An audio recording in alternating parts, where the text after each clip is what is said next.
Bonjour à tous, aujourd'hui je vais parler d'une action dont j'ai déjà eu l'occasion de parler sur cette chaîne. Je vous ai d'ailleurs partagé mon achat dans la vidéo du 28 juillet dernier, quand l'action subissait une grosse pression baissière. Pour ma part, sur cette action, j'ai une plus-value latente de quasi 55%. Je vais donc vous faire un update car il y a eu beaucoup de nouvelles news concernant cette action, et je trouve à mon sens que le potentiel est très important à moyen terme. Dans cette vidéo, en deuxième partie, je vais également vous présenter une action qui cette fois est éligible PEA, et qui a de belles perspectives et un beau potentiel sur le long terme. Et restez bien jusqu'à la fin de la vidéo car je vous donnerai mon avis personnel et ce que je compte faire. Allez, on commence avec la première action, c'est Tesla, mais on va surtout parler d'Elon Musk. Et vous allez voir, on n'est plus du tout dans l'automobile, on est plus dans la mythologie grecque. Parce que pour toucher sa potentielle rémunération stratosphérique de 1000 milliards de dollars, Elon Musk doit accomplir littéralement 12 travaux stratosphériques dignes d'Hercule. Et oui, 1000 milliards c'est plus que le PIB de certains pays. Et 75% des actionnaires de Tesla ont voté pour lors de l'Assemblée Générale du 6 novembre. Mais attention, ce pactole ce n'est pas un chèque cadeau. Musk ne touchera rien tant qu'il n'aura pas accompli ses exploits hors du commun. Et un des objectifs, c'est de faire grimper la capitalisation de 1400 à 8500 milliards de dollars, parce que pour info, aujourd'hui Tesla vaut 1400 milliards en bourse. Pour mettre ça en perspective, Nvidia, l'entreprise la mieux valorisée au monde, vaut environ 4,5 milliards de dollars et n'a dépassé que les 5 milliards qu'un instant. Donc si Tesla monte à 8500 milliards, ce serait le plus gros exploit boursier de l'histoire. Rien que ça. L'objectif opérationnel, c'est de multiplier par 30 l'EBITDA. Pour info, 8 des 12 défis sont liés à la rentabilité. Donc Tesla doit multiplier par 30 son EBITDA ajusté pour atteindre 400 milliards de dollars annuels. Par comparaison, c'est plus que les profils combinés de certains géants du S&P 500. C'est un changement complet d'échelle. Pour les objectifs commerciaux, les objectifs sont de vendre 20 millions de Tesla. Ensuite, il y a des défis plus concrets. 20 millions de véhicules livrés. Et pour info, Tesla en a vendu 8 millions depuis 2008 et dépasse le million par an. Donc c'est atteignable sur le papier, mais la concurrence chinoise, avec BYD en tête, est devenue féroce et surtout très agressive en prix. 10 millions d'abonnés au FSD, là aussi Musk veut exploser les compteurs. C'est tout ce qui concerne la conduite autonome totale. On peut aussi citer l'objectif de 1 million de robotaxis en activité. Et c'est là que ça devient sérieux. Pour valider l'objectif, 1 million de robotaxis doivent rouler pendant au moins 3 mois. Et aujourd'hui, on n'a toujours pas la version totalement autonome. Donc ça, c'est probablement un des défis les plus ambitieux de la liste. Où on entre vraiment dans une autre dimension, c'est avec les robots humanoïdes. C'est le pari le plus fou, et là on bascule dans la science-fiction. Le dernier défi, ce sont les robots humanoïdes Optimus. Objectif, en vendre 1 million. Pour Musk, Optimus sera, je cite, le plus grand produit de tous les temps, plus grand que le téléphone portable. Et son prix, environ 20 000 dollars pièce, donc ce sera pas pour tout le monde, et Tesla devrait déjà en produire 5 000 cette année. Mais il y a eu du retard, notamment à cause de la conception de la main, parce que concevoir une main robotique fonctionnelle, c'est ultra complexe, et la première ligne de production devrait être opérationnelle en 2026 à Fremont.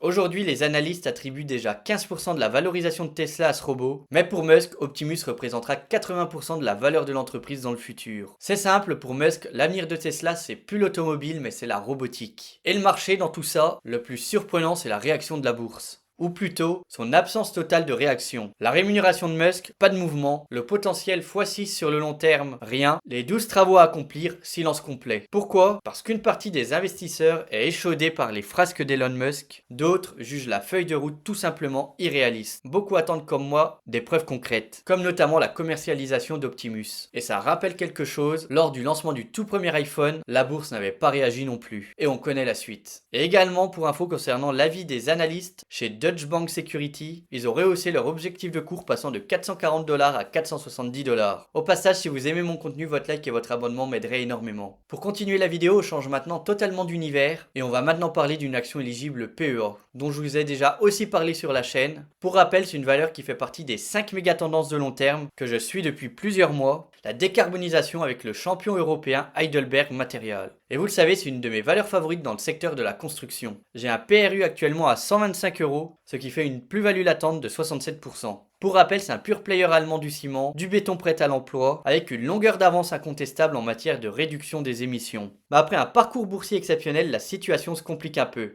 Et justement, c'est là que ça devient intéressant pour nous investisseurs. Le parcours a été incroyable, ce qui a créé de la nervosité. Depuis le début de l'année, Heidelberg a pris près de 80% en bourse. C'est un rallye exceptionnel alimenté par sa stratégie de décarbonisation très crédible, un management solide et un positionnement idéal pour profiter du futur plan de relance allemand. Mais forcément, quand le titre monte aussi vite, aussi fort et aussi longtemps, ça crée de la nervosité. Et cette nervosité, on l'a vu à plusieurs moments clés, le plan de relance allemand, premier doute, première secousse, des débats parlementaires autour du fameux plan d'investissement de 500 milliards d'euros en Allemagne, un plan historique massif structurant, mais qui a suscité plusieurs doutes sur son calendrier d'exécution. Résultat, le marché a commencé à s'interroger. Et Heidelberg, qui est l'un des premiers bénéficiaires potentiels du plan, a subi un petit trou d'air. Pas une remise en question du modèle, juste une réaction du marché face à cette incertitude. Le deuxième épisode de volatilité, ça a été la publication du chiffre d'affaires du troisième trimestre. Heidelberg a annoncé des résultats contrastés. Italie en nette progression, Royaume-Uni en retrait, en Amérique du Nord, les ventes sont en hausse, mais les marges se sont érodées. Et il y a un point qui inquiète franchement le marché, la confiance des acteurs nord-américains est fragilisée par les politiques imprévisibles de l'administration Trump. Résultat, sanction immédiate, moins 5% sur le titre, malgré la tendance long terme qui reste très solide. En 2025, les volumes sont stables ou en légère baisse, mais 2026 va tout changer. La conséquence de tout ça, c'est assez simple. En 2025, Heidelberg fait face à des volumes stables voire en légère baisse, et ça c'est normal. Marché américain encore mou, les incertitudes politiques, le cycle économique qui ralentit, mais là où ça devient crucial c'est la suite. Parce que 2026 c'est l'année du rebond, c'est là que les volumes européens devraient repartir clairement à la hausse. Et Heidelberg c'est le mieux positionné pour capter directement cette reprise.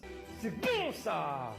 En plus, le groupe est structurellement plus rentable qu'avant, plus avancé encore sur la décarbonisation et moins valorisé que la plupart de ses concurrents. Et pour info, l'objectif de cours d'investir est à 250 €. Il souligne notamment la valorisation actuelle qui est jusqu'à 2 fois inférieure à celle de ses principaux concurrents. Pour conclure, c'est une volatilité à saisir intelligemment. Heidelberg reste une de mes actions PEA favorites. Oui, il y aura de la volatilité, c'est même inévitable après plus de 80% en quelques mois, mais cette nervosité du marché, elle peut créer des fenêtres d'entrée super intéressantes. L'histoire et le plan est simple. 2025, transition et consolidation. 2026, reprise des volumes catalyseurs en Europe. Et à long terme, méga tendance, décarbonisation plus plan allemand égale cocktail explosif. Pour moi, Heidelberg reste une super action à acheter lors des phases de repli et à conserver. À mes yeux, cette action PEA coche toutes les cases d'une belle action long terme. Donc moi, je garde et je renforcerai si une pression baissière venait à subvenir. Et en ce qui est de Tesla, c'est un pari démentiel. Tant qu'il n'a pas accompli ses 12 travaux, Elon Musk ne touchera pas de salaire ni de prime de Tesla. Donc c'est un pari gigantesque sur l'IA, sur la robotique, sur la capacité de Tesla à changer de nature et sur la vision d'un homme qui voit 10 ans dans le futur. La question maintenant c'est est-ce que Tesla peut vraiment devenir cette entreprise à 8500 milliards et est-ce que les robots Optimus seront vraiment le produit du siècle? C'est un gros pari à faire. Pour ma part, je conserve mes actions. C'est une action qui est tellement volatile. Faut être patient afin d'avoir de belles fenêtres de tir pour recharger sa position. Au passage, si vous appréciez mon travail, mes analyses et tout le temps que je passe à vous préparer ces vidéos et que vous êtes justement en train de chercher un compte bourse fiable pour investir, et ben sachez que vous trouverez en description de la vidéo un lien vers les courtiers que j'utilise moi-même pour investir en bourse. Nous recevrons comme ça une récompense. Vous pouvez me dire en commentaire ce que vous pensez de ces actions et quelles actions vous surveillez en ce moment. Si vous avez apprécié mon contenu, votre like et votre abonnement m'encourageraient beaucoup. Merci à tous et bon investissement.